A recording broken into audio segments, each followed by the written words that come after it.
Hello guys, in this video I'm gonna show you how you can connect your HyperX Cloud Flight S headset to any Windows PC or laptop.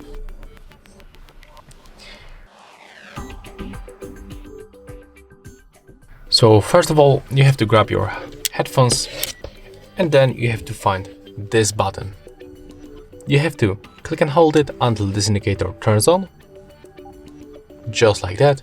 Right now you are able to release that button, and next we have to find on our default box this transmitter, the Bluetooth transmitter that we have to plug to any USB port that we have on our PC. So that's what I'm gonna do right now.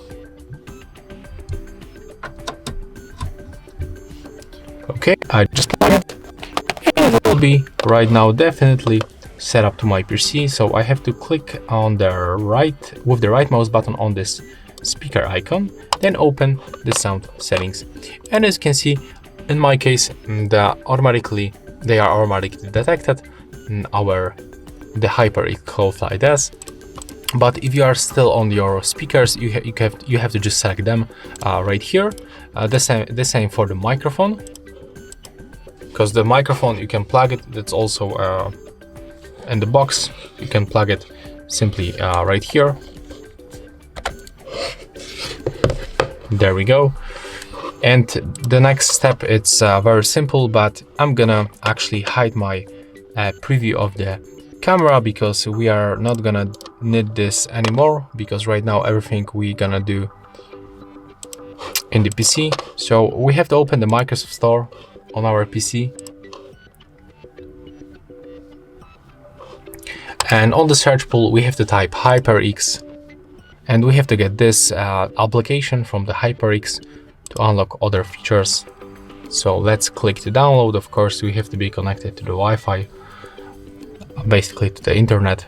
Now just be patient and wait a little bit until the download will be finished. There it is. Right now we can open it.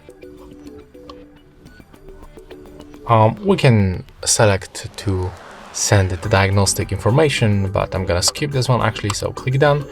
And as you can see right now, that's the HyperX application, and we have to simply select on the left upper corner our headset. As you can see right now, we are connected with the application, and we can adjust some options, like for example the volume of the headset, of the microphone. We can enable the surround sound, and there's also some kind of the buttons that we can adjust, and also turn on the mic monitoring. That's also some kind of the settings, like for example we can restore to the default settings of our headset. So yeah, that's all for this video. Hope you like it.